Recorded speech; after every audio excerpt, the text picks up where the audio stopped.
एक मेरी गली की लड़की हो, एक मेरी गली की लड़की, आय हाय चुपके से दिल ले गई हो, चुपके से दिल ले गई। जय हिंद दोस्तों, स्वागत है आप सभी का अपने YouTube चैनल फ्यूचर एकेडमी में। मैं आशीष वर्मा आपको फिर से पढ़ाने आ गया हूँ बायोलॉजी, जो कि क्लास 10th की है। तो गाना वगैरह पे ज़्यादा विशेष ध्यान मत दिया करो, ये मेरी आदत है गाने वाली, थोड़ा सा आपको इंटरटेनमेंट करा देता हूँ बस, ठीक। तो इस पर फोकस ज़्यादा मत करना, नहीं तो पता लगे इसे गाने को सुनकर आप इसी में डूबे रहो। तो आइए शुरू करते हैं हम अपने इस टॉपिक को, जो हम पुरानी वीडियो में देखे थे। कार्बोहाइड्रेट को पढ़े थे। कार्बोहाइड्रेट 3 चीज़ों से मिलकर बना था, और 3 चीज़ कौन कौन सी थी दोस्तों? कार्बन, हाइड्रोजन और ऑक्सीजन, यही तो था ना, कार्बन, हाइड्रोजन और ऑक्सीजन। इन तीनों का अनुपात क्या था? तो अनुपात भी देखे थे। आप बता सकते हैं अनुपात क्या था? भूल गए ना? चलो रिवीजन कर लिया करो, कभी कभी वीडियो फिर से देख लिया करो। चलो ठीक है, देख लो। 1:2:1 थी या नहीं? हाँ तो थी, तो याद कर लिया करो। चलो ठीक, तो आज देखते हैं, हमको 2 टॉपिक अपना पढ़ना है। कौन कौन सा? एक सरल कार्बोहाइड्रेट और जटिल कार्बोहाइड्रेट। भाई हम पिछली वीडियो में हम यही तक लाके छोड़े थे कि कार्बोहाइड्रेट 2 प्रकार के होते हैं, एक होते हैं सरल कार्बोहाइड्रेट और दूसरा होता है हमारा जटिल कार्बोहाइड्रेट। आइए देख लेते हैं इसके अकॉर्डिंग। तो कार्बोहाइड्रेट के अंदर हमको जो है लगभग 6 से 7 पदार्थ मिलते हैं, और उनको देख लेते हैं क्या क्या हैं। तो सबसे पहले हमको मिलता है कार्बोहाइड्रेट के अंदर क्या दोस्तों? ग्लूकोज। क्या मिलता है? ग्लूकोज। तो ग्लूकोज कहाँ से प्राप्त होता है, हमको बता सकते हैं आप लोग? बताओ, कोशिश करो। तो ये जो ग्लूकोज होता है, ग्लूकोज का हम शर्करा भी कह देते हैं ना, शर्करा। तो ये हमको कहाँ से मिलता है? तो हमको मिलता है चीनी से या गन्ने से। कहाँ से मिलता है दोस्तों? चीनी या गन्ने से। चीनी कह सकते हो और गन्ना कह सकते हो। फिर हम दूसरा देखते हैं, दूसरा क्या मिलेगा? फ्रक्टोज। फ्रक्टोज कहाँ से मिलेगा दोस्तों? तो फ्रक्टोज हमको मिलता है फल से। कहाँ से मिलता है दोस्तों? फल से। फिर बात आती है सुक्रोज की। सुक्रोज कहाँ से मिलता है दोस्तों? क्या आप बता सकते हैं? सुक्रोज। तो सुक्रोज भी आपको कहाँ से मिलेगा? ये चीनी वगैरह से मिलता है। कहाँ से मिलता है? चीनी से ही मिलता है, ठीक दोस्तों। फिर आगे देखते हैं मंड यानी स्टार्च। स्टार्च कहाँ से मिलता है? तो आइए देख लेते हैं। जो स्टार्च है हमारा, ये स्टार्च मिलता है जो आप गेहूँ, चावल, बाजरा, मक्का, इनके ऊपर की जो परत होती है, छिलका होता है, उसी में पाया जाता है क्या? स्टार्च यानी मंड। अरे देखो, जो हमारे यहाँ पिसान पिसाया किया हुआ था ना, आटा जगह कहा था फ्लोर, आटा, जब उसको चाला जाता है तो उनके अंदर क्या निकलता है? चोकर निकलता है। आटा जब चाला जाता है तो क्या निकलता है? चोकर। तो उसी चोकर में क्या रहता है हमारा? स्टार्च यानी मंड रहता है। तो क्या जब आटा चालते हैं तो पूरा स्टार्च, वो जो चोकर होता है, पूरा निकल जाता है? नहीं, पूरा तो नहीं निकलता होगा। जो बड़े बड़े कण होते हैं वो निकल आते हैं, जो हल्के महीन हो जाते हैं वो आटे में चले जाते हैं। तो रोटी के साथ मंड भी हमारे पेट में चला जाता है, तो उसका पाचन भी अंदर होता है। फिर देखते हैं सेलुलोज कहाँ से मिलता है। अच्छा, इसको देख लेते हैं कहाँ से मिलेगा दोस्तों। गेहूँ हो गया, चावल हो गया, बाजरा हो गया, मक्का हो गया, और क्या हो गया दोस्तों? आलू। अब इन सब की जो ऊपरी परत होगी, सबके ऊपर एक आवरण पाया जाता है ना, परत, उसी के अंदर क्या मिलता है हमको? स्टार्च यानी मंड। तो फिर देखते हैं सेलुलोज कहाँ से मिलता है। तो सेलुलोज होता है जो एक पेड़ वगैरह होती है ना, पेड़ की जो छाल होती है, छाल में पाया जाता है सेलुलोज। कहाँ पाया जाता है दोस्तों? छाल में। और ये कहाँ पाया जाता है? देखो, पेड़ की छाल में।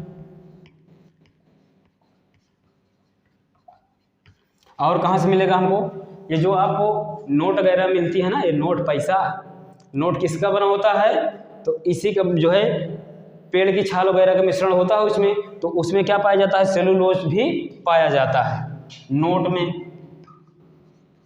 नोट में अगर पाया जा रहा है तो फिर कागज भी इसी से बना होगा, तो कागज में भी पाया जाएगा, ठीक दोस्तों। इन सब में क्या पाया जाएगा? सेलुलोज पाया जाएगा। फिर बात आती है काइटिन की। काइटिन कहाँ पाया जाएगा? कोई बता सकता है? अरे हम बता रहे हैं, चलो सुनो, ध्यान से सुनना। जो मछली होती है, मछली के ऊपर जो सेहर होता है, चमकीला पदार्थ जो चमकता रहता है, उसी को क्या कहते हैं? उसमें क्या पाया जाता है? काइटिन पाया जाता है। कहाँ से पाया जाएगा दोस्तों? मछली की जो ऊपरी परत चमकीला रहता है ना, इसे सेहर जिसको कहते हैं, ढेर सारा इसे चमकीला पदार्थ रहता है।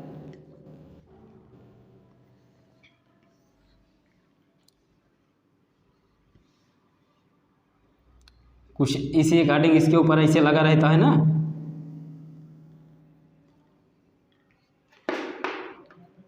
ये जो मछली होगी, मछली के ऊपर जो सेहर होता है ऐसे चमकीला पदार्थ, तो यही जो चमकीला पदार्थ होगा और सेहर उसको बोलते हैं। देहाती गांव में हमारे क्या कहते हैं देहात में? सेहर। तो सेहर किस से पदार्थ से बना होता है? काइटिन से बना होता है। फिर आपका देख लो तिलचट्टा जो होता है, क्या होता है दोस्तों? तिलचट्टा।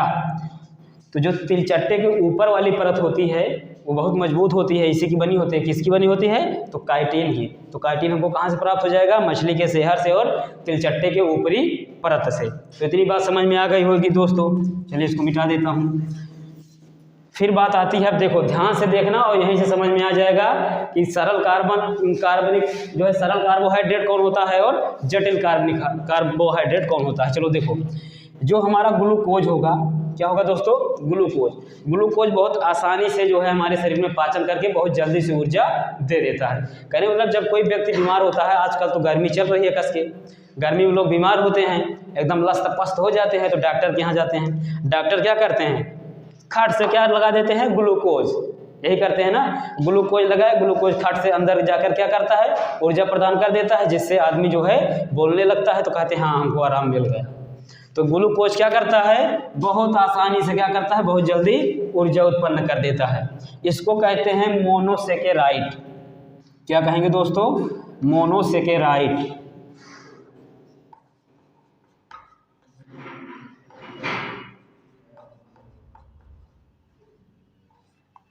फिर देखो, जो ये एक के जोड़ा में पाया जाएगा। फिर देखते हैं इन दोनों को। किसको दोस्तों? इन दोनों को। कौन कौन? फ्रक्टोज और सुक्रोज। फ्रक्टोज और सुक्रोज क्या करेंगे? जितने जल्दी ग्लूकोज आपको ऊर्जा देगा उससे जो है थोड़ा और समय लेगा। ये थोड़ा पाचन करने में, ऊर्जा प्रदान करने में ज़्यादा समय ले लेगा। तो इसको कह देते हैं डाइसेकेराइड। क्या कहते हैं दोस्तों? डाइसेकेराइड। फिर आप देख लेते हैं नीचे हमारे क्या बच रहे हैं? स्टार्च, सेलुलोज और काइटिन। ये तीनों जो है ऊर्जा प्रदान करने में बहुत काफ़ी समय ले लेते हैं। अगर मान लो ग्लूकोज आपको 10 मिनट में ऊर्जा प्रदान कर रहा है, तो फ्रक्टोज और सुक्रोज क्या करेगा? मान के चलिए आधे घंटे 1 घंटे में ऊर्जा प्रदान करेगा।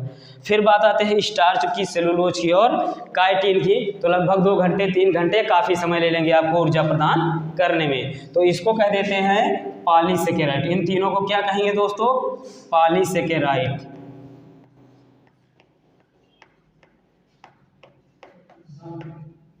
तो आपको समझ में आ गया होगा कि अब इसमें से गेस करो कौन सा सरल कार्बोहाइड्रेट होगा, कौन सा जटिल कार्बोहाइड्रेट होगा। गेस कर सकते हो आप लोग? गेस करके बताओ। अच्छा चलो देखो, सबसे ये जल्दी ऊर्जा प्रदान करेगा, तो इसको हम क्या कह सकते हैं? सरल कार्बोहाइड्रेट। इसको क्या कहेंगे दोस्तों? सरल कार्बोहाइड्रेट। ये क्या करेगा? ये थोड़ा समय ले लेगा, आसानी से ये नहीं पचता है, तो इसको क्या कह देंगे? जटिल कार्बोहाइड्रेट। तो जटिल कार्बोहाइड्रेट के अंतर्गत कौन कौन से हमारे आएंगे? स्टार्च यानी मंड, सेलुलोज और क्या आएगा? काइटिन। और सरल वाले में कौन? मोनोसेकेराइड। मोनोसेकेराइड के अंदर केवल एक मिलता है हमको, क्या होता है वो? ग्लूकोज। क्योंकि ग्लूकोज जो है आसानी से पाचन क्रिया करके और शोषण करके हमको एनर्जी तुरंत प्रदान कर देता है, इसलिए उसको हम क्या कह देते हैं? सरल कार्बोहाइड्रेट। उसके बाद फिर बढ़ता है फ्रक्टोज और सुक्रोज। ये क्या करता है? ये आपको ऊर्जा तो प्रदान करेगा, लेकिन थोड़ा समय ले लेगा, थोड़ा आसानी से नहीं पचता। जितना आसानी से ग्लूकोज पच जाएगा, उतनी आसानी से आपको फ्रक्टोज और सुक्रोज नहीं पचेगा। फिर बात आती है किसकी? स्टार्च यानी मंड की, सेलुलोज की और किसकी? काइटिन की। तो ये जो 3 पदार्थ होते हैं, इन तीनों पदार्थ को क्या कहते हैं? पॉलीसेकेराइड। और ये पॉलीसेकेराइड जो पदार्थ होते हैं, ये आसानी से नहीं विलय होते हैं, अर्थात आसानी से नहीं अवशोषित होते हैं, इतनी आसानी से ऊर्जा नहीं प्रदान करते हैं, इनको जो है पाचन क्रिया करने में बहुत सारा समय लगता है। तो इसलिए हम इसको कह देते हैं जटिल। जटिल मतलब हार्ड, कठोर, और जो सरल होगा वो बहुत आसानी से सरल जो है आपके शरीर में अवशोषित होकर ऊर्जा प्रदान कर देगा। और क्या करेगा, पॉलीसेकेराइड आसानी से ऊर्जा नहीं प्रदान करेगा। तो आशा करता हूँ ये आपको समझ में भी आ गया होगा। बहुत ज़्यादा कुछ खास नहीं है, लेकिन आपको एक चीज़ यहाँ छूट रहा है, आप विशेष ध्यान करिएगा। मैं आपको तो बता दिया क्या क्या कि ग्लूकोज जो 1 के जोड़ा में रहेगा उसको क्या कहेंगे, मोनोसेकेराइड। जो 2 के जोड़ा में है उसको क्या कहेंगे, डाइसेकेराइड। जो नीचे के हम 3 देखे, ये तीनों को तो हम क्या कह देते हैं, पॉलीसेकेराइड, जो आसानी से नहीं घुलते हैं। लेकिन आप विशेष ध्यान रखना, इस आपको हम 3 समझाने के लिए ही केवल रखे थे, किसमें, पॉलीसेकेराइड में। लेकिन 3 के जोड़ों को क्या कहते हैं पता है, आप गेस करके बताओ। केमिस्ट्री आप पढ़े हो, केमिस्ट्री में बढ़िया से पता होगा कि जब 3 अणुओं के मेल को क्या कहते हैं, जहाँ 3 अणु हों तो उसमें क्या कह देते हैं, ट्राई कह देते हैं ना, ट्राई। तो यहाँ क्या कह देंगे, ट्राई, क्या कहेंगे, ट्राइसेकेराइड। तो आप इससे मत जाना, इस वाले से गेस मत करके जाना कि इसमें 3 है, 3 को क्या कहेंगे, ट्राइसेकेराइड। नहीं, मैं केवल आपको समझाने के लिए बताया था। ये जो 3 पदार्थ हमारे क्या हैं, स्टार्च, सेलुलोज और काइटिन, इन 3 के जोड़ों के क्या कहेंगे हम, ये ऐसे पदार्थ होते हैं जो आसानी से नहीं घुलते हैं, ये अर्थात ये आसानी से ऊर्जा नहीं प्रदान करते हैं, इसलिए हमको इसको क्या कहते हैं, पॉलीसेकेराइड। पॉलीसेकेराइड बहुत जटिल कार्बोहाइड्रेट होते हैं, लेकिन जब जो 3 के जोड़े पाए जाएंगे उनको क्या कहेंगे, ट्राइसेकेराइड। आपका क्वेश्चन बन सकता है, देखो ध्यान से सुनना, निम्नलिखित में से कौन पॉलीसेकेराइड के अंतर्गत पाया जाता है। क्या होगा दोस्तों, निम्नलिखित में से कौन पॉलीसेकेराइड के अंतर्गत पाया जाएगा। आपके सामने ऑप्शन है, ग्लूकोज, क्या है, ग्लूकोज, दूसरा है दोस्तों फ्रक्टोज, तीसरा है आपका सुक्रोज, और लास्ट वाला ऑप्शन है आपका सेलुलोज। तो आप गेस करके बता सकते हैं कि इसमें से कौन पॉलीसेकेराइड पूछा हूं, तो निम्नलिखित में से कौन पॉलीसेकेराइड से बिलोंग करता है, या निम्नलिखित में से कौन सा आपका भोज्य पदार्थ पॉलीसेकेराइड के ग्रुप से है। तो आप बता सकते हैं इन चारों में से कौन है। नहीं, देखो ग्लूकोज तो किस में हमको मिल गया, मोनोसेकेराइड में। फ्रक्टोज किस में मिला, डाइसेकेराइड में। सुक्रोज भी हमको किस में मिला, डाइसेकेराइड में। अब बच क्या रहा, सेलुलोज। सेलुलोज देखो ये सेलुलोज किस में है, पॉलीसेकेराइड में। तो पॉलीसेकेराइड वाला कौन होगा, सेलुलोज। तो इसी प्रकार से आपको पूछ लिया जाता है, तो आप अच्छे से इसको याद कर लीजिएगा। मैं थोड़ा इसको मिटा देता हूँ।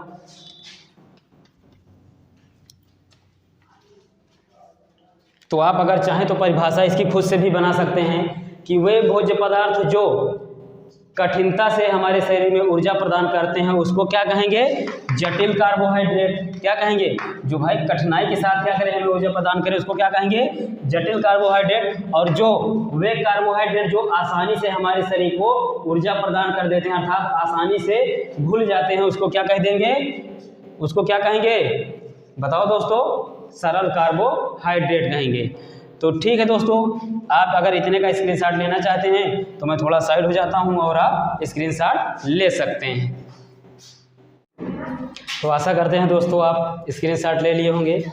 तो पिछली स्लाइड हम मिटा दिए हैं आपको, अब नेक्स्ट टॉपिक लेकर आए हैं। नेक्स्ट टॉपिक हमारा क्या है दोस्तों, वसा यानी फैट। कार्बोहाइड्रेट के बारे में हम अच्छे से पढ़ लिए, उसको जान लिए, समझ लिए। बात आती है अब किसकी, वसा यानी फैट। फैट किसको कहते हैं दोस्तों, फैट यानी जो चर्बी होती है, मोटाई जाती है, वही फैट ना, वसा। देखो तो सबसे पहले हम देख लेते हैं ये वसा क्या है। तो जो वसा होता है, देखो शरीर में क्या होता है, जो अतिरिक्त भोज्य पदार्थ होता है वो वसा के रूप में ही संचित रहता है। क्या होता है, देखो शरीर में अतिरिक्त भोज्य पदार्थ किसके रूप में, वसा के रूप में क्या होता है, संग्रहित होते हैं, और ये क्या करते हैं, ऊर्जा प्रदान करते हैं। कहने का मतलब जो हमारे शरीर में अतिरिक्त भोज्य पदार्थ होता है वो वसा के रूप में क्या होता है, संग्रहित हो जाता है, अर्थात इकट्ठा हो जाता है। ये संग्रहित होकर क्या करता है, ये ऊर्जा प्रदान करने का काम करता है। तो हमारा जो वसा होगा, वसा जो है शरीर में क्या होगा, अतिरिक्त भोज्य पदार्थ के रूप में क्या करेगा, वसा के रूप में संग्रहित हो जाएगा। संग्रहित मतलब इकट्ठा हो जाएगा, और ये इकट्ठे होकर क्या करता है, हमारे शरीर को ऊर्जा प्रदान करता रहता है। फिर आगे देखते हैं, ये जो वसा होगा, वसा क्या करता है, ताप नियंत्रक का काम करता है। क्या करता है दोस्तों, ये हमारे शरीर के अंदर जो टेम्परेचर होता है हमारा, ये ताप नियंत्रक को और तथा कोशिका कला में सहयोग देता है। कोशिका कला मतलब जो है, जो कोशिकाएं का जो निर्माण होता है, जो कोशिकाओं का आकार होता है, वही कोशिका कला। ये क्या करता है, ताप नियंत्रक तथा कोशिका कला में क्या करता है, सहयोग देता है। क्या देता है दोस्तों, सहयोग देता है। कौन देता है, वसा यानी फैट। ये क्या करता है, हमारे जो शरीर में जो क्या होगा, ताप नियंत्रक होगा, और कोशिका कला में क्या करेगा, सहयोग करता है। फिर बात आती है, ये वसा एक काम और करता है जो बहुत आप लोगों के ऊपर अच्छे से लाभ होने वाला है, इसको जान लीजिएगा। ये जो वसा होगी क्या करेगा, इसके अतिरिक्त क्या काम करेगा, शरीर को आकृति भी प्रदान करेगा। क्या करेगा, जो आपकी शरीर है, इस शरीर को आकृति कौन प्रदान करता है, तो वसा ही प्रदान करती है। अगर आपको वसा वगैरह ज़्यादा सेवन करोगे वसा का, तो जो आपके अंदर क्या आ जाएगी, फैट यानी चर्बी, पेट वोट बाहर निकल जाए, चर्बी ज़्यादा हो जाए, दौड़ नहीं पाओगे, फिर क्या होगा, आपको ढेर सारी कठिनाइयाँ होगी। तो आप कोशिश ये करिएगा कि वसा का सेवन बहुत कम करिएगा, नहीं नुकसान आपको होने वाला है। ठीक दोस्तों, तो वसा का ही, ये वसा क्या करता है, आपको शरीर की आकृति प्रदान कर देगी। अगर आप ज़्यादा समोसा, टिकिया, चाउमीन, बर्गर खा रहे हो, तो क्या करेगा, आपके अंदर चर्बी बहुत ज़्यादा बढ़ा देगी, और क्या करेगा, आपका पेट भी निकल आएगा, चर्बी ज़्यादा हो जाएगी, जिससे आपको बहुत सारी कठिनाइयों का सामना करना पड़ेगा। तो आइए देख लेते हैं जो वसा के स्रोत क्या हैं, वसा कहाँ से हमको प्राप्त होगा।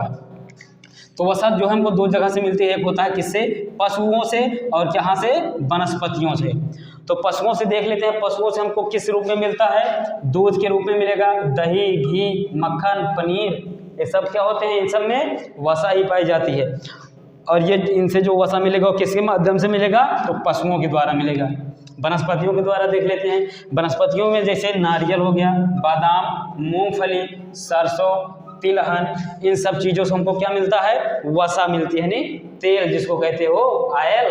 ये सब हमको कहाँ से मिलेगा, वनस्पति से। तो ये वसा के स्रोत तो आपको याद ही हो गए होंगे। पशुओं द्वारा क्या है, दूध, दही, घी, मक्खन, मट्ठा, ये सब, पनीर, ये सब क्या हैं, जानवरों से मिलने वाले स्रोत हैं। फिर बात आती है वनस्पति से, तो वनस्पति से हमको कहाँ कहाँ से मिलेगा, नारियल हो गया, बादाम, मूंगफली, सरसों, तिलहन, इन सब से हमको वनस्पतियों के द्वारा जो है वसा मिलेगी। फिर देख लेते हैं वसा के कार्य कौन कौन से हैं। वसा के काम देखो, ये ऊर्जा उत्पादन का स्रोत है। जो वसा होगी वो क्या करेगी, ऊर्जा उत्पादन का स्रोत है। क्या करेगी, ऊर्जा को भी उत्पन्न करेगी। दूसरा है, ये शरीर का ताप निश्चित बनाने में सहायता करता है। जैसे वहीं देखे ना, ये देखो, ताप नियंत्रक में सहयोग देता है। तो ये क्या करेगा, शरीर के ताप को निश्चित कर देगा, अर्थात ये शरीर के हमारे जो टेम्परेचर होगा उसको क्या करेगा, निश्चित बनाने में सहायता कर देता है। अर्थात ज़्यादा टेम्परेचर ना होने पाए, ना ज़्यादा घटने पाए, इस टेम्परेचर को क्या करेगा, एक निश्चित प्रदान करेगा, कितने के बीच में रहना है। फिर देखो ये क्या करता है, इसका वास्तविक महत्व क्या है, जो देखो संचित भोजन को क्या करेगा, संचित भोजन के रूप में होता है। जो वसा होगी, वसा वास्तविक रूप से इसका महत्व क्या है, हमारे शरीर में किसके रूप में रहेगी, संचित भोजन के रूप में कलेक्ट रहेगी। देखो यहीं देखे थे ना, ये देखो वसा जो होगी क्या होगा, भोज्य पदार्थ वसा के रूप में क्या होगा, संग्रहित होगा। अर्थात ये हमारे शरीर में जो वसा होगी क्या होगी, संचित रहता है, अर्थात इकट्ठा रहता है। फिर देख लेते हैं क्या करता है ये विटामिन ए, डी, ई तथा कई हार्मोन्स के लिए क्या करता है, विलायक का काम करता है। अर्थात ये क्या करता है, ये जो वसा होगी कई विटामिन कौन कौन सी हैं, ए, डी, ई तथा कई हार्मोन्स को क्या करता है, ये देखो ध्यान से देखना, इसको क्या कहेंगे, ये विलायक का काम करते हैं। फिर लास्ट वाला हमारा देख लेते हैं, लास्ट में है ये आवश्यकता पड़ने पर, क्या दोस्तों, जरूरत पड़ने पर, आवश्यकता पड़ने पर किसके द्वारा, देखो लिपोजेनेसिस, किसके द्वारा, लिपोजेनेसिस क्रिया द्वारा क्या करता है, कार्बोहाइड्रेट में परिवर्तित हो जाता है। कहने मतलब जो वसा होगी वसा को अगर आवश्यकता पड़ जाए कार्बोहाइड्रेट में तो ये क्या करेगी, लिपोजेनेसिस क्रिया द्वारा ये क्या करेगा, खुद को कार्बोहाइड्रेट में, ये क्या लिखा है दोस्तों शॉर्टकट में कार्बोहाइड्रेट लिखा हूँ, तो ये क्या करेगी, कार्बोहाइड्रेट में परिवर्तित हो जाएगी। कार्बोहाइड्रेट में परिवर्तित होकर क्या करेगी, हमारे शरीर को ऊर्जा उत्पन्न करके ऊर्जा प्रदान कर देगी। तो आशा करता हूँ ये वीडियो आपको पसंद आई होगी। अगर पसंद आई हो तो ज़्यादा से ज़्यादा लाइक, शेयर और सब्सक्राइब जरूर कीजिएगा।